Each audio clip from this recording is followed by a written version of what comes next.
You're in. When I read the topic on laser sent it out, I thought it was labor as in working. As in labor Yeah. relations? Yeah. And labor Everybody's relations. first reaction. Okay, well, That's not. we're gonna be talking about the other kind of labor tonight. Not in America, not in the US. That's right. That's right. How did I spell it? Made with the U. Like an American. That's okay. I'm sorry, guys. 5% tariffs if you don't. So laser in the, his, message is that it's spelled in Canadian. Exactly, which is. That's right. All right, so the question, I want to first start off by sharing with you a question. These questions do come up. A couple of months ago, I received the following email. I'm hiding the identity of the person. Hi, Rabbi Korupkin. I hope you're doing well. I have a time-sensitive halakhic question for you. God willing, I am expecting, and my due date is, I'm not going to tell you what that is, and I am just past 39 weeks. I was told by my OB that the recommendation is to induce at 39 weeks for women who are giving birth at my age, since there is a slight elevated chance of stillbirth. So this is a woman who's had already a number of children, is probably in her maybe late 30s, early 40s, and is told by her obstetrician that there's a slightly higher risk of stillbirth if she goes to full term, okay? My history with my other births has been to give birth past my due date, with my two last pregnancies delivering naturally at 10 and 11 days overdue, okay?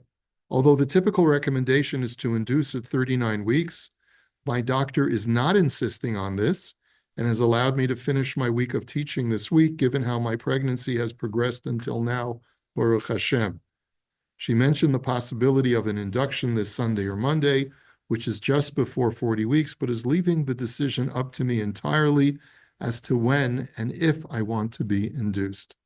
I am turning to you to please weigh in. From a halakhic standpoint, should I proceed with an induction right before 40 weeks or wait and monitor the situation? I thank you very much for your time and look forward to hearing back from you. All the best. So you put on your posek caps. What would you tell this woman? This very Second involved? There's no second involved. Right? well, I just read to you what you heard it exactly as it was presented to me.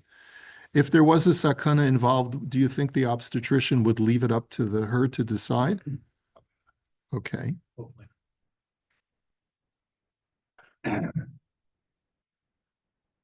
All right. So any inclination? What's the halachic issue with induction? That's what we're going to find out. Are there any halachic problems with inducing labor early? Let's say a person, I'll tell you what, I'm a January baby, okay? My parents always used to kid around that I was overdue. I was supposed to be born in 1963 in December, and they would have gotten the tax write-off. So their running joke is, it's my fault that they didn't get a tax write-off in 1963, okay? What if a man is a CPA and he says to his wife, you're due at around January 4th, let's induce you. We'll be able to take a tax credit. Sounds reasonable. What if the obstetrician says, I'm leaving town 2 days before your due date. We have someone else who can deliver the baby, but I know I've delivered your last 3 babies. I'm used to, you as a patient. It's up to you. Would you like to use me and we can induce you early? There could be a number of reasons why a woman would want to be induced early. Here, the obstetrician is saying that it's medically recommended because she's a little bit older not to come to the 40-week term, okay? So, but he says it's, just because something is recommended means that if there's no other compelling reason, yeah, you might as well go ahead and do it. But is what we want to discover if in halacha there is a compelling reason to not induce. And that's what we want to discover tonight. So we're going to look at 2 texts. One is a tshuva from Rav Moshe, which he later wrote he reiterated it in a later tshuva, but this is the main tshuva. And then we're going to look at Reb Zilberstein's Sefer, which is all about the halachas of childbirth. And the very first chapter talks about the induction of labor. Okay, so here is the tshuva from Rav Moshe. Let's take a look at it together. We're not looking at the whole tshuva because there's some lumdus at the end, but let's take a look at the beginning. And Rav Moshe has like a really a very, what's the word I'm looking for? A very innovative approach to the whole concept of childbirth. Be'inyan hakdamas leida al yedei tachbulot, v'hakdamas leida deisha. Let me just make sure I'm sharing my screen. Here we go. So he says, is it okay to use different methods to induce labor? Hakdamas leida deisha shapam harishon haya benituach derech dofen im rishoyin. So, and are you allowed to induce labor in light of the fact that her previous birth was born by cesarean section? Would that be permitted? And I'm not sure what this abbreviation stands for. Is it the date, I think? Oh, hey, Menachem Av Tafshin Lamed. Thank you. Malas Kvod Yedidi Harav Agona Meforsa Marina Harav Shmuel Tuvia Stern, who actually I'm related to through my wife, Rav in Miami Beach. Rav Shmuel Tuvia Stern was a big kashrus guy. He did a lot of kashrus. Hine bedavar harofe shemiyaitz. I came in late for the intro, but this is a different question altogether. Well, he's asking two questions. In general, the induction of labor, and specifically a case where a woman was C-section the first delivery, and now they're recommending inducing the second time. How are you translating tachbulot? Tachbulot methods or different techniques, I would say. I'm only saying tricks. Well, Ruse, yeah. So a tachbula can have a negative connotation, like a trick, but it's also a technique. It'd be very rare for them to actually induce after a cesarean section. They could let it go naturally, what they call a VBAC, vaginal birth after cesarean, but induction contractions tend to be much stronger. So you guys not agree with that? To actually induce somebody once they've had a cesarean? Well, the chances of them needing another cesarean are marketing. Oh. Sit back. Maybe, I don't know. Well, that's what I was. There's a higher The second incidence of case is a cesarean VBAC. than induced labor. The second case is a VBAC, right? Vaginal birth after cesarean, which is a whole risk issue. Exactly. Okay. That's very, very, very different than a regular. Okay. Difference. Is it possible they would want to induce so that they can do another C-section? No. No, Would that not wouldn't. want- Okay. Wouldn't want any labor. Okay. All right. Yeah. Okay. So let's see where we're going with this. Hine bidvar harofei shemiyaitz lisha shechashva shekalu lo hachadashim likvoa sha'a lahaktim haleida al yedei tachbulot. So here's the case. A doctor is advising a woman who they believe has come full term. And the doctor is saying, well, come in on Monday morning, let's induce you. For whatever reason. Shekvo Tarasu mitzadei la'asar. So Rav Stern is leaning towards saying that you cannot do that. Hine ani lo shamati she'efshar la'asot kein beleida derech harechem, ela she'osim kein harofim lahanashim shebeleida harishona utzruchu lahotzi b'nituach derech dofan. He says, I have never heard that it would be advised that it would be okay to do this if the objective is to do a birth vaginally. But doctors do this for women whose previous birth was cesarean. And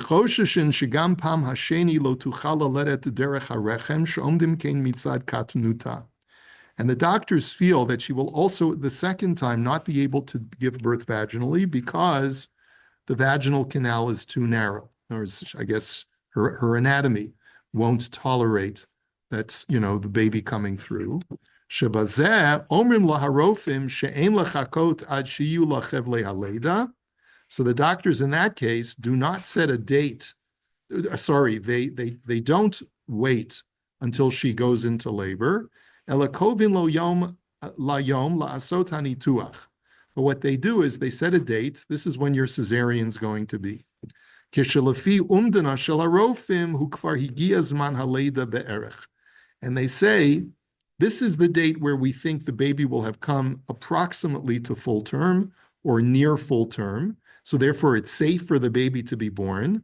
So they're not inducing. They're not like giving her Pitocin or anything like that to induce labor, but they're basically setting an appointment for her to come in and to do the C-section. Uvazeh leka tam kvod toraso de'ein lahavi et ha'isha lidei pikuach nefesh chutz l'derech hateva me'achar delefi dat harofe mumcha behechrich tia later shelo b'nituach shelo b'derech hateva. He says there's no reason for restraining her from doing that, because based on the doctor's estimation, this is an issue of pikuach nefesh, because the doctor who's the expert says that she's going to need a C-section. She's just simply not going to be able to deliver any other way. In other words, she's not going to be able to deliver naturally. And so there, Rav Moshe says, if the doctors already know that she's not going to be able to deliver naturally, and they're going to have to do a C-section, he doesn't see any reason to say that that would be prohibited, right? Aval al kol panim nira, the kevin she'efshala lechakot ein lahakdim. However, it would still seem that she shouldn't do it any earlier than she needs to. Deha kol nituach hu gam b'chashash sakana, ve'ein lahakdim hacholi uchashash sakana. He says, because since every surgery involves risk, you don't want to hasten taking the risk. If you can delay taking the risk, that would be preferred. You're specifically talking about inducing by means of surgery and not by means No, of there's no induction here that Rav Moshe is talking about. In the case that he's discussing, there's a woman who's going to need a C-section. So there's no induction. It's really just a surgical procedure to open up her abdomen and extract the child. There's no induction, right? Am I right? Is that the correct thing? Okay. So Rav Moshe says no reason to prohibit because she's not going to be able to deliver naturally anyway. But it's still better to wait as long as you can and not to do it too early, because you don't want to hasten putting someone in a makom sakana. But she will have to have the surgery. She will have to have the surgery. Wait as long as you can. Let's see. Degam al zeh shayach inyan chaye sha'a below choli, shegam ken ya'ish lanu lachush milasod choli v'chabura kodem azman. He says, because there's a concept of every moment of life is precious. That's what we call chaye sha'a. You want to preserve chaye sha'a as long as you can. So therefore, we don't want to cause her injury through the surgery any earlier than absolutely necessary. Even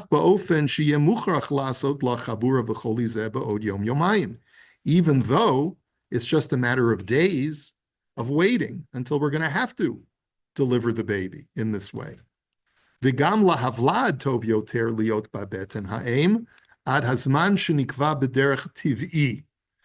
it's furthermore healthier for the child to stay in the gestative state in his mother's womb until it's absolutely necessary to pull him out. And therefore, too, deliver the baby earlier than necessary would also be not only hastening the risk for mom, but also compromising the health of the child unnecessarily. And furthermore, says Rav Moshe, I'll take it one step further. Maybe the doctor is mistaken in his estimation. Maybe she could deliver the baby vaginally.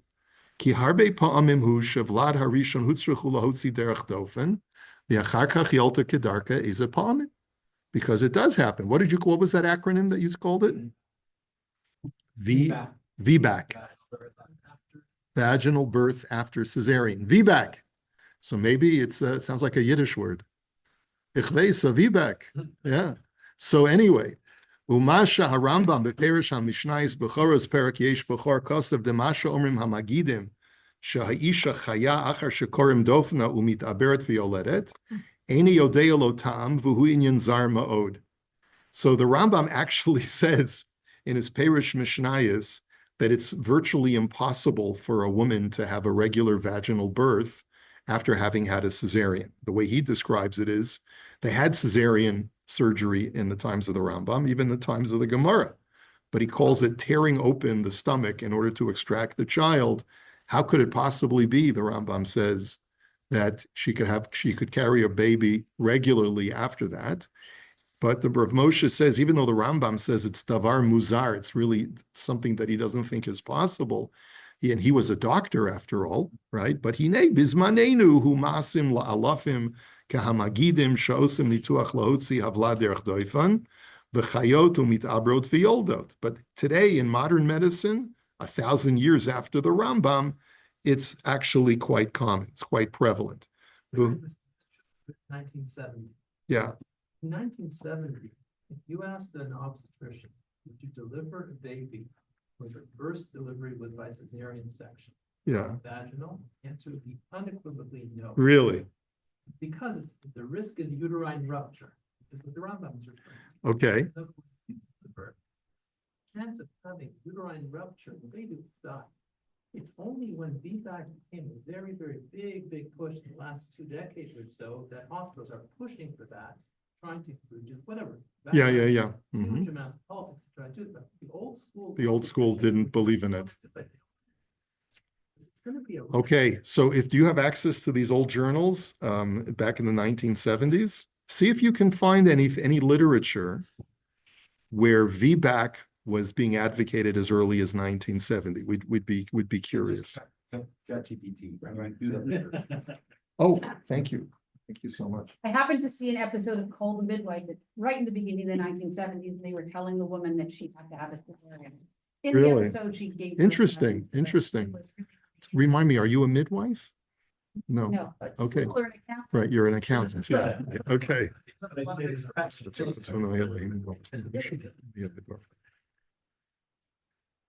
In any event, that after all, a C-section is a surgery that is not that dangerous.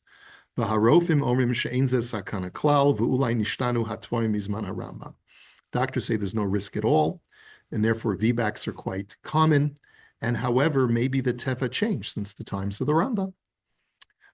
That's all parenthetical, but the bottom line is, it could be that the doctor is mistaken in his estimation that she won't be able to deliver vaginally.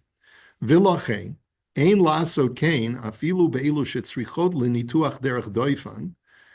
therefore, don't hasten or deliver prematurely when a woman even for sure needs a C-section. And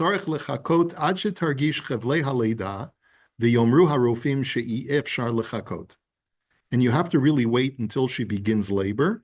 And the doctors say, we cannot wait any longer. Imlo, unless diyomru harofim sheleisha zu sakana lechakot az yu mutarim lahotzi bizman sheyomru. Unless the doctors say, with a certain level of certainty, that it's a sakana for her to go full term.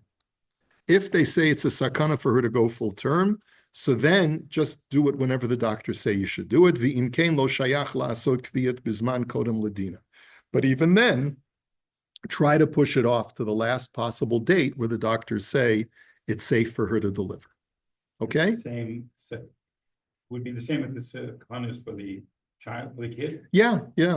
Either way, whenever there's a sakana, or the doctors believe that there's a sakana or even safek sakana, go with the doctors.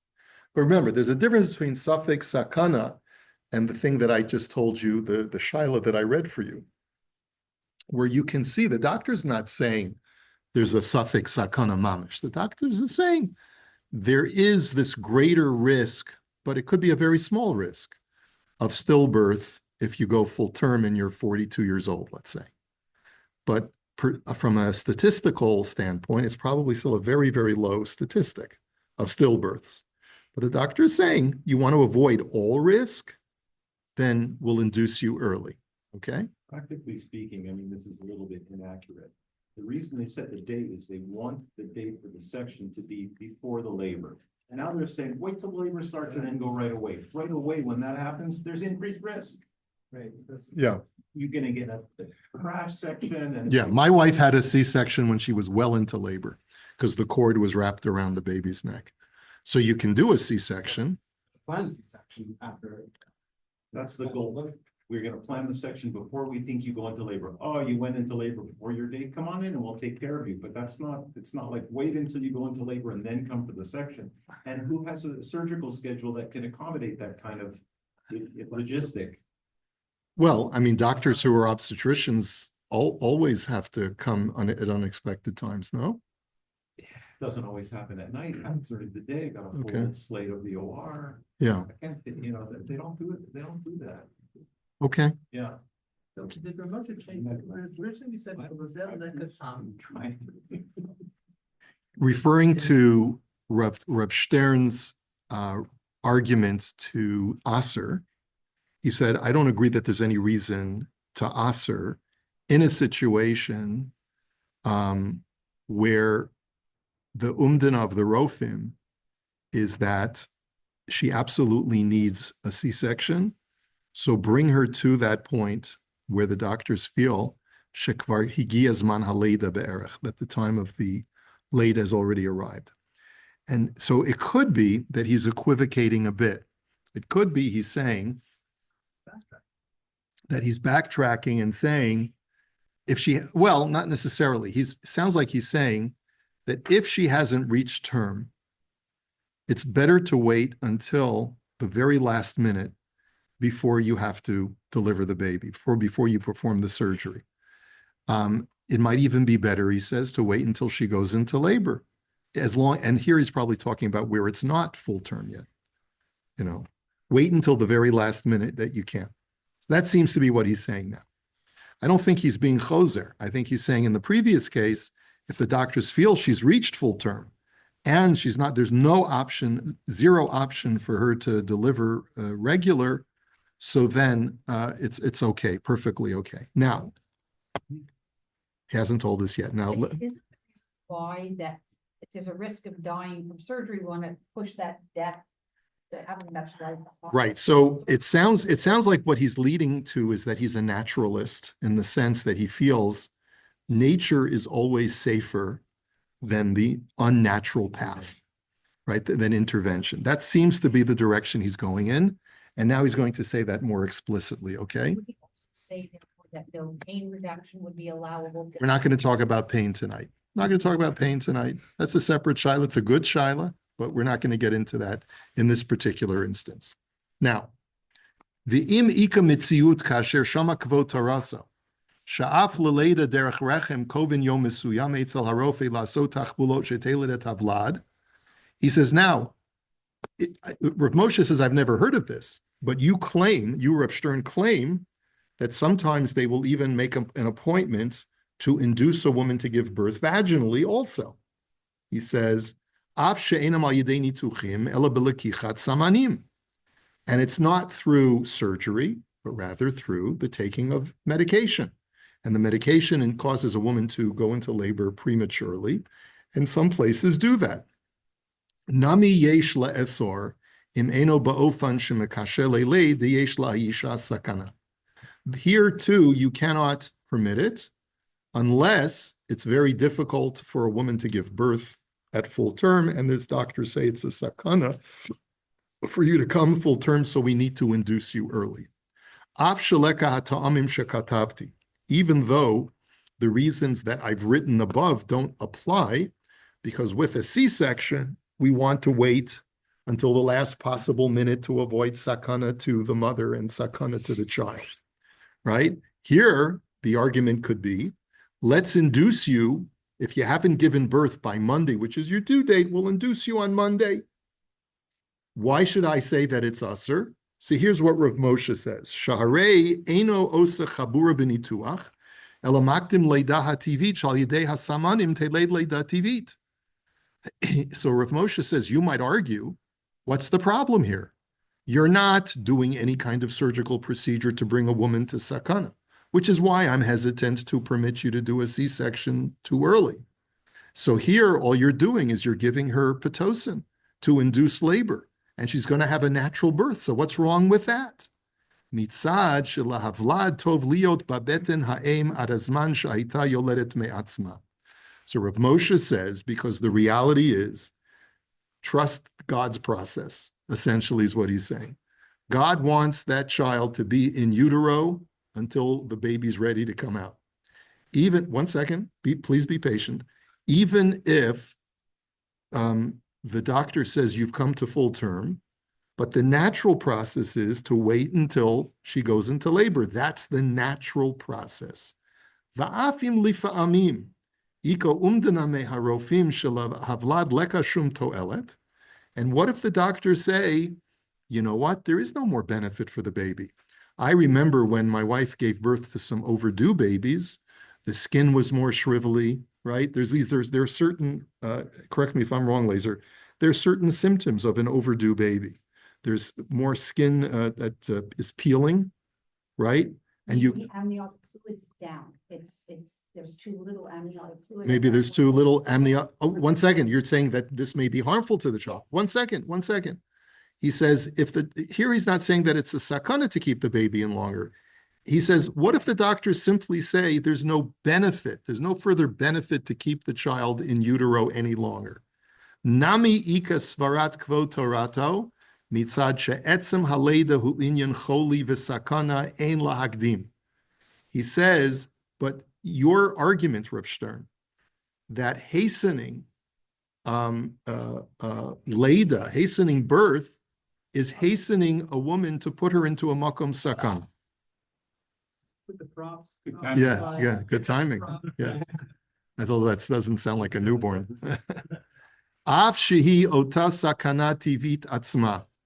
Even though it is a natural sakana that all women undergo when they go into labor, but you should not hasten that natural sakana earlier than it needs to be. Imlo yomru harofim sheyesh sakana lechakot, unless the doctors say that it's posing a risk if we let you go any longer. If the doctors say that there's a health hazard to either mom or baby by letting her go beyond a certain date, then you have to induce. But if the doctors are saying that it's okay to wait, but for whatever reason of convenience or whatever other reason, not having to do with health, they want to induce early, that you should avoid, he says, based on the svara that we mentioned above, that you should not hasten putting someone in a makom sakana. That's the first argument. Avalanias daiti yeshtam yoter barur laesor. But in my opinion, says Rav Moshe, so Rav Tuvia Stern's argument, why bring a woman to a makom sakana any earlier than necessary, would be the argument to prohibit induction that it's not indicated medically. Okay? But I have another reason, says Rav Moshe, why induction should not be done. Deleda bizmana kederach hanashim lo nechshav l'sakana klal. He says, because giving birth on the date that Hashem wants you to give birth is not considered a sakana. Now listen to this. This is like a huge chiddush, what Rav Moshe is saying. Deme'achar shekein bara Hashem yizbarach es ha'olam sheyifru v'yirbu ubevadai bara sheyeh libracha v'lo l'sakana. As a general rule, God created man and woman in such a way that that's how babies are born. If the population of the world happens through childbirth, then it must be that God wants it's the will of God that it should be done safely. That it should, 1 second, let's just finish this thought. That it should not be in a situation that's going to cause danger. V'gam ha'tziva Hashem yisbarach b'chiyuv aseh laholid banim. And God commands us, it's a positive mitzvah to have children. V'lo mistaver sheyiyeh hatzivoy likanes b'sakana b'shvil kiyum aseh zu depriya urvia. And it makes no sense, he says, that God would demand that we have to endanger our lives in order to fulfill a positive mitzvah.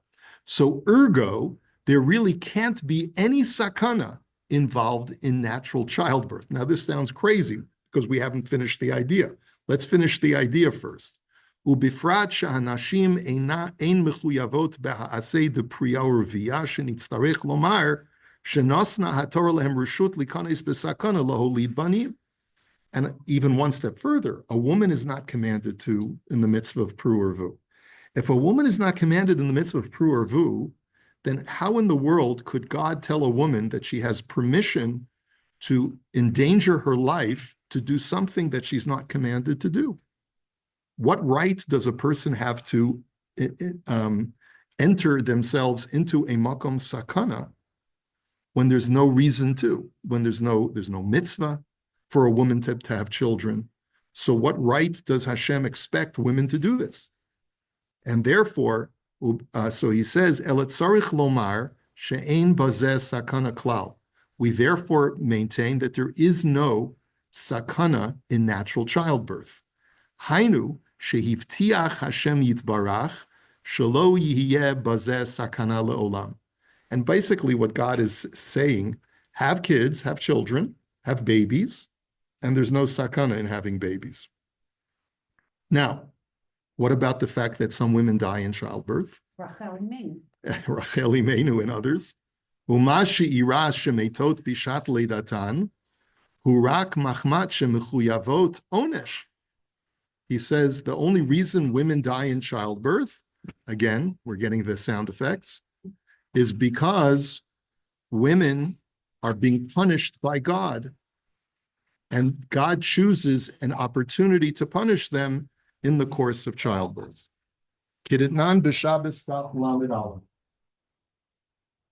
That's just where we're at, the air conditioners.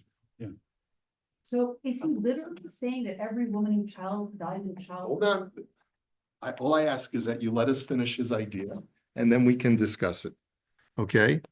Because it's an outlandish idea until we actually give him a chance to finish. He says, "Kidnan b'Shabbos Daf Lamed Aleph al shalosh averos nashim mesos bishas leidasan." As the Mishnah in Masechet Shabbos says, we say this in Banei Batlikin, that it is for 3 sins that women die in childbirth. In other words, God chooses to cause their demise at a moment of childbirth. What are those 3 things? Because al she'enan zihiros, benida, bechala, uvahadlaka saner. Okay, fine. Ulefizeh hurak beleida de bizmana, sha'al ze ika havtachat Hashem yitbarach bebriato, uvitzivoy ha'aseh de priya uravia shelo tistakein.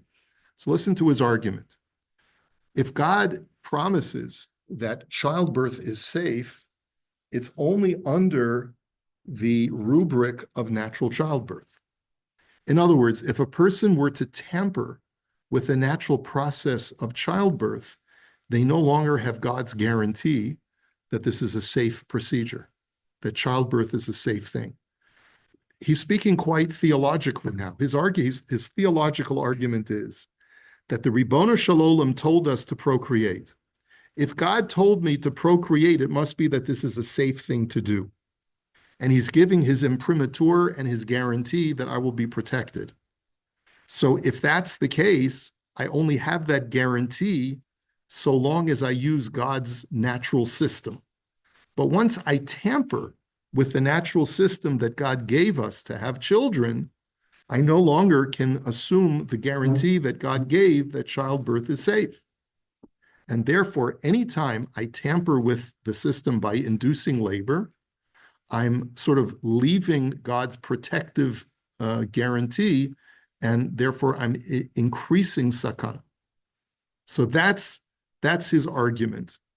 He says, "The ha'onesh bishvil chet de'etz hadas hu rak yisurim dechevlei leida v'lo mita chas v'shalom." And he says it's true that Chava was punished with birth pangs, but birth pangs does not mean death. But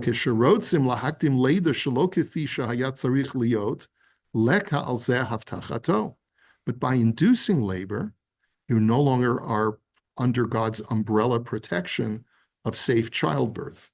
And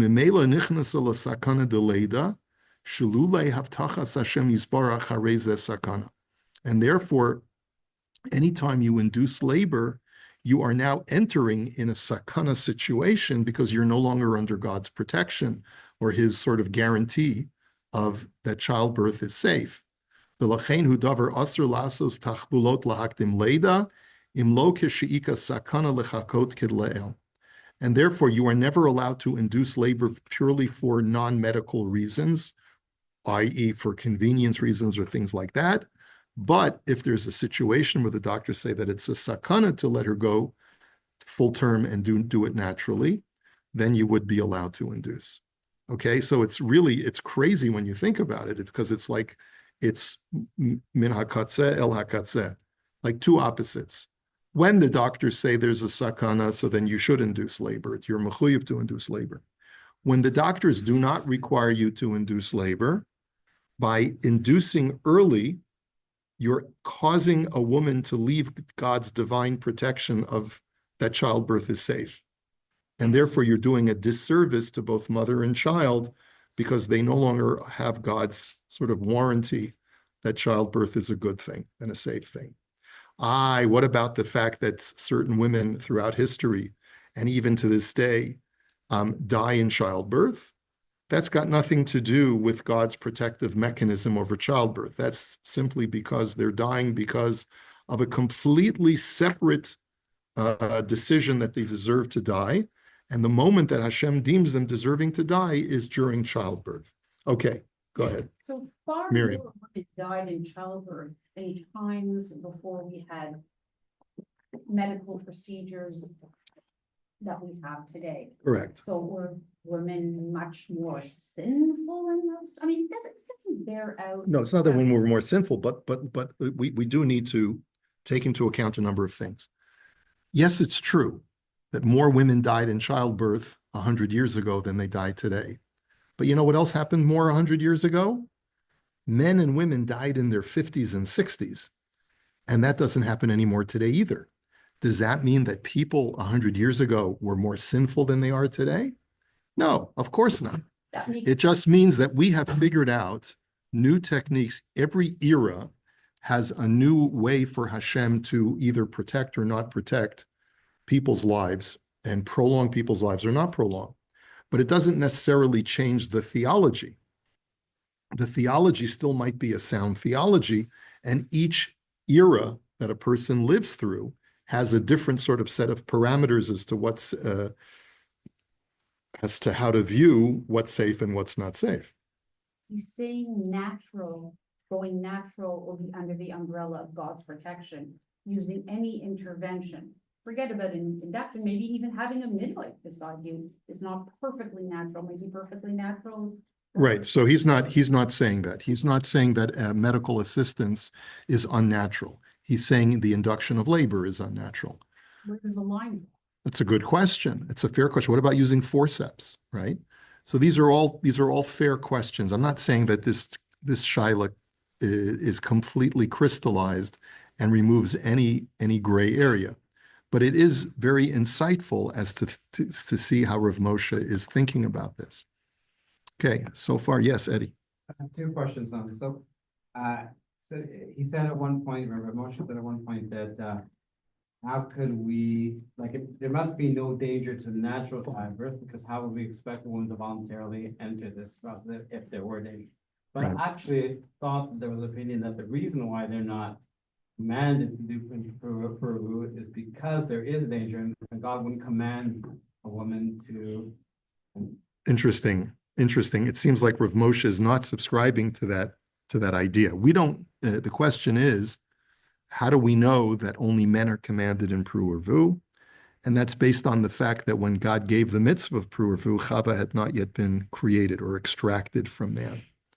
So that's how we understand that there's no mitzvah of Peru Urvu separately for a woman.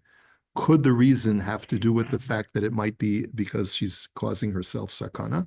I have no doubt that there are some Meforshim who opine that, but Rav Moshe doesn't seem to believe that. Rav Moshe seems to believe that you have to conclude, even for the man, where there's a mitzvah, how can a man put another human being into sakana? How can he? What heter do I have to put my wife in a makam sakana by impregnating her? She still has a mitzvah, Shev Sitira. Does she still have that mitzvah? That's unclear. Whether that mitzvah applies to the Achronim Claire, whether Lasheves Yitzara applies to individuals or applies to mankind in general. So it's not, I don't believe it's one of the Taryag mitzvahs, right? It's definitely not one of the Taryag mitzvahs because it's not in the Torah. It's a question but there is an obligation for civilization as a whole to procreate. Whether that is placed on the individual, though, I don't think it is. But I haven't researched it carefully enough. Right, because it's the reason why it's for men is because the Gemara. And that's the reason for what? For Pru or Vu? For male. For male only. That's what that he was saying is the Meshech Chochmah. Is that what the Meshech Chochmah says? He said that the Ran said that there's no mitzvah for a woman and she's a messiah at best. But how would the Meshech Chochmah said Deracheo Darchi Noam? How could we put a woman through this? So that you have to. So Rav Moshe doesn't subscribe to this Meshech Chochmah. Yeah. Okay. Yeah. So the conclusion we said was that so if there's a danger, if there's a sakana, then we have to induce. But if it's just for convenience, then it's forbidden. But the original question we asked was sort of somewhere in between there. Like there's a slight increased risk of stillbirth if she goes to full term, but the doctor didn't think it was a big enough risk that he really strongly recommended. So, okay. So based on what we've seen in Rav Moshe, what would you advise that woman? Sorry. The question is, this is the real life question. A woman is in her 40s. She's had multiple births successfully already. All of her previous births were overdue, like by over a week. But the doctor is saying that if you go full term, there's a slightly elevated risk when you give birth in your 40s of stillbirth.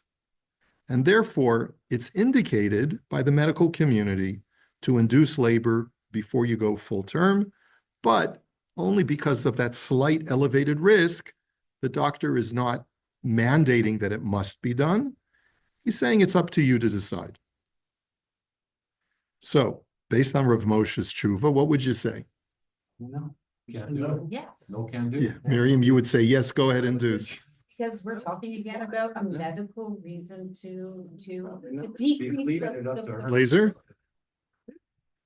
Even if it's a small shot, but there's a medical risk now. There's a medical benefit. It's different than saying. Well, if there's a medical risk, then why would the doctor say, I leave it up to you? Because there is some element in both. There's a risk in both. You don't want to. Doctors don't want to induce for just no reason at any other time. But I understand. But how much of an increased risk is there of stillbirth? Is it maybe 1 in 1,000, 1 in 10,000, 1 in 100,000? At what point do we say that the risk is so minimal and then there's a counter indication for some other reason? Either because we're hastening putting her into a makom sakana by inducing labor, or maybe we're compromising the baby's health to some degree, slightly perhaps. How do we know which one is more of a risk? Okay, all of this Adkan is Rav Moshe. I want to share with you something else that I had also heard in Rav Moshe's name, but it doesn't appear in the Igros Moshe. But Rav Zilberstein has a whole sefer called Torah HaYoledet, which is all about the laws of having children, all about the laws of childbirth. In the very first chapter of that sefer, he paskins as follows in Perek Aleph, Seif Aleph, Hakdamat Zaman HaLeida, hastening the time of birth. Nashim hamevakshot lahakdim zman leidatan al yedei matan terufa hagoremet lahofat chevlei leida. If a woman wishes to induce labor so that she can give birth early, mishum shenoach lahen shahaleda tiyeh biyom mesuyam, because it's more convenient that the birth be on a specific day, o kedei shahaleda lo tiyeh b'Shabbos, or because they want to avoid having to go into the hospital on the Sabbath, al ya'asu zot. They should not do this. In other words, if it's not medically related, you should not induce labor so that she gives birth early. Now, I just want to point out before we go into the notes, the rest of this chapter gives exceptions to that rule when there are very valid reasons that a woman has medically to induce labor. So it's not like he's saying categorically you should never induce. If it's purely for non-medical reasons, it's inconvenient, or I want this particular doctor and not that other doctor to deliver, or some other reason, then it's considered to be not indicated, something that you shouldn't do. Now, we want to discuss why. The reasons that are provided in the footnotes are completely different, and I just want to get through these two first points. So first he quotes in footnote Aleph, he says, Kosav b'sefer harokeach al koheles perigimul pasuk yud Aleph, et hakol asa yafe bi'ito. He says there's a pasuk in Koheles that says God made everything in its time, good in its time. And the Rashi Tevot of et hakol asa yafe bi'ito are the four words, hakol asa yafe bi'ito, be'ah. Kolomar be'ah below zmana I efshar sheteleid. So what is be'ah? Could be the egg, right? So in other words, an egg at the wrong time will not be born properly. V'gamet ha'elem kol shekain shemamtin et ito u'chedichtiv hayadate et laledet. I'm not so sure what this next point is. V'gamet ha'elem. What does the whole pasuk say in Koheles? Let me just see. Koheles Perigimel pasuk Yud Aleph. Just give me one sec. Referring to the Perigimel pasuk Yud Aleph. Esakol asa yafe bi'ito gam et ha'olam natan bilibam. Right, and the whole world God places in their heart. Mibli asher lo yimtza ha'adam et ha'ma'aser asher asa Elokim merosh ve'ad sof. To the point where no human being can understand why God makes things, because no human being can see from the beginning to the end. That's the Gamet HaOlam, Natan Bilibam, that the whole world God has placed in is sort of into motion with a certain system, and human beings simply don't understand. So that's what he's quoting from. So he says, Kol shekain shemamtinet ito. And so therefore we know certainly that God always waits for the proper time for birth to take place. U'chidichtiv hayadat et laledet. And as God, I believe, said to Eov, do you know the proper time to give birth? Lakach ein la'asot lemekasheshet tamher leleid, pen teleid b'mazal ra. And therefore you should not cause someone to give birth prematurely, lest the child be born at a bad time, during a bad mazel. Now, what does that mean? Don't let someone be born at a bad mazel. Take a look at the Hakdamat HaRavid L'Sefer Yetzira. The Ravid says a similar idea in his Hakdama, in his introduction to Sefer Yetzira, which is an ancient text written, certainly the version we have is from the times of the Gaonim. It says, V'hinei haleida b'koach Hashem. That birth is something that is provided, a force that is provided by God. Ki hu hamatir chevlei leida. V'tzarcha taladat, ki be'oto rega sheha'isha yoledet milamata, haneshama nishlemet milamala. You have to know that the moment that a woman gives birth to a baby, that baby's neshama is completed in heaven. Misham tekabel kol ha'atidot lavo alav. And it is at that moment that the child will receive all future infusions of all the things that will happen to that child in its life are determined at that specific moment of birth. Ulefichach roi lecha lihitbonein ki hamolid bonim b'shem yirtzalomar kotev kemela mekasho molida term zman ita. And therefore, he says you should know that if a person uses incantational magic in order to cause a woman to give birth before the allotted time, ha'amim shahoreg shtei nefashot Upa'amim shegorem lenoled yamim ra'im v'tzarot mishunot zu mizu. You could potentially be causing the death of both mother and child. That's number one. And even if they are both safe, you could be causing the child to live through a terrible life when it was really supposed to have a wonderful life.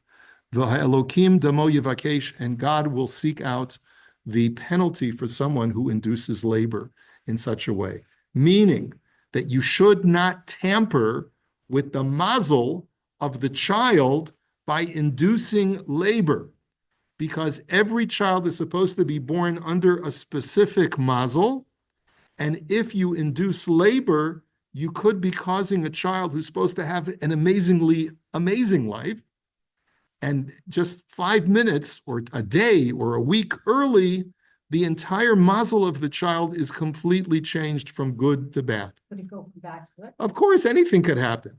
But ubir ze al derech mashal nomar. So the Ravid says, to explain this further, using a mashal, ki ubar ze ra'ui lihivaled biyom ploni b'milui halevana. He says, let's say a child is supposed to be born on a specific day when the moon is full, which is under the sign of Tiferes in the Sulam, in using the Spheros. Uvinisiusa b'shem Yudke Vavke uvinisius shem Chadsho baha mashbia v'holido terem shenit malet halevana. And using incantational magic, using God's names and other incantations that are found in amulets, maybe a person would have the ability to cause a woman to give birth before the moon is full. Maybe only when it's a little bit over a quarter full. Uviyot mabit eleha mitzoneha umivatle kocha, hine havlad hahu shenolad bizman bittul koach chiyuto yamot beyamim mu'atim. He says, I'm not sure exactly what this means, but the child was supposed to be born under a full moon because it was supposed to be able to utilize the full force of the moon in order to have certain powers and strengths over the course of its life. And now that it is born before the moon is full, it lacks those powers, those abilities. V'damo miyad zeh haposhe yevakesho elokim ki bitel gezeras yotzro. And God will surely punish the person who hastened or induced the labor through amulet magic because he has nullified God's decree, v'heimita tanefesh hazot v'holido below zmano, causing that child to be born at the inopportune time. V'gorem lo likach mamon she'eno shalo, and furthermore, getting paid for that is getting paid for something that you don't deserve payment for. So it's also a form of geneva. Uchlolo shel davar shina alav kol sidrei bereshis. The general rule is don't tamper with the order of creation. The dai bazel lechol maven, and that's sufficient. Now, there's more of this type of discussion, but the bottom line is you don't want to tamper with the mazel of the child by inducing labor early. Now, this is heebie-jeebie stuff, okay? This is magical stuff. And normally, ein lanu asik bin istaros, right? But you're dealing with a person's life. And even though this may be mystical stuff, you have to take it seriously if there are no other medical factors that are taken into consideration. So we now have two reasons. One, Rav Moshe's theological argument, which is don't tamper with God's creation, because the only guarantee that a woman has to give birth safely is if she's under God's guaranteed umbrella, which is only for natural childbirth, not for unnatural childbirth. That's like a theological argument, not so much mystical, but it's sort of like saying God is involved in this process, but only if you let him do it naturally. And then the second argument that we have from a whole series of early commentaries from Rishonim is the argument that you could be tampering with the child's mazel. And as a result of tampering with the child's mazel, you could end up destroying that child's life. For all we know, we don't know. And therefore, don't induce labor unnecessarily or just for purely convenience reasons. So I remember I was so angry with the obstetrician for one of my children many years ago.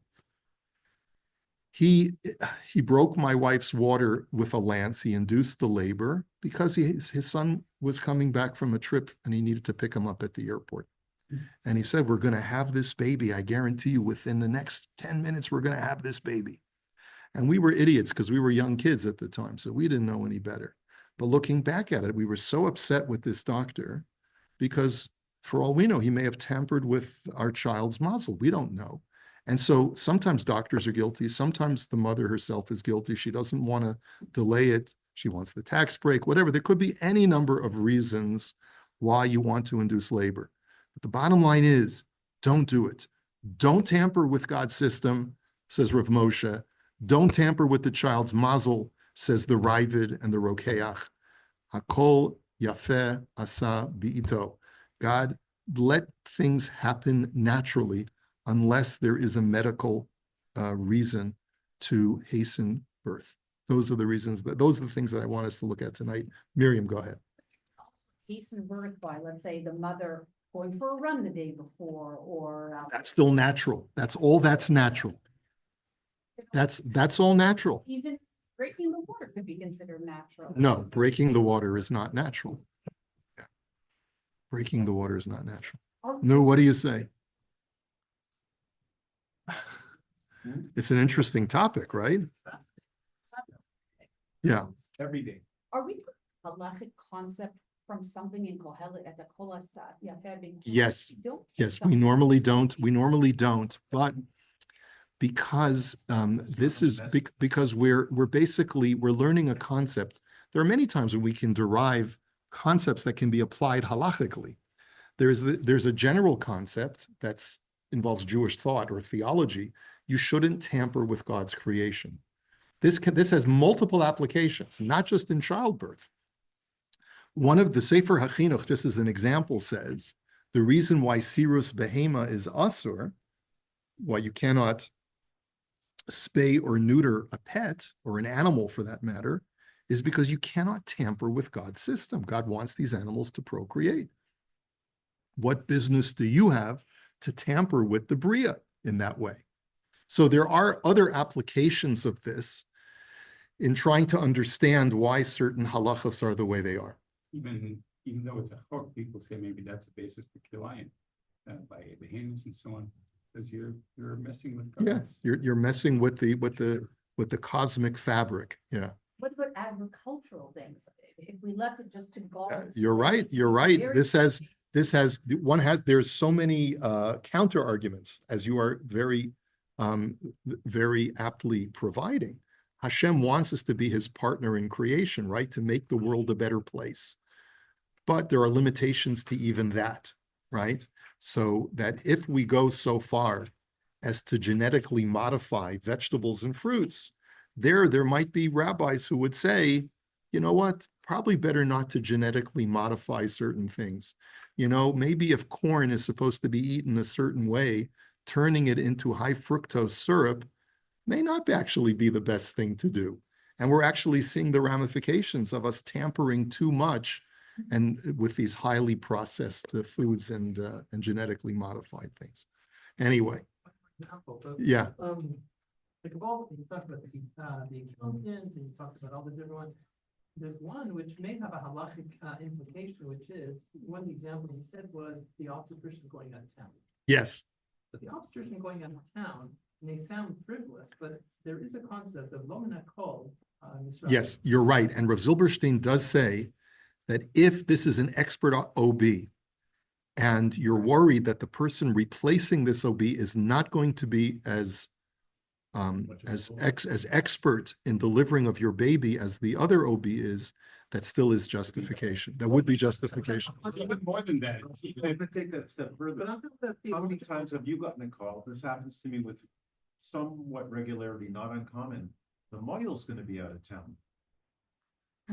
Somebody calls me ahead of time. When are you on vacation? My OB is saying I could get induced, when are you gonna be away? That's a stretch on what labor Yeah, is saying. yeah. But lo menakol says that there's a school in refuah, right, to have a specific doctor, correct? It's not even a matter of. What does that mean? It's not, right, it's It not. could just be it's- familiarity with the woman, right? It could be. It's No, it's mystical. certain It's doctors- lo menakol. Okay. Not that idea I have another, Oh, let me just see if another group is. Okay, but anyway, thank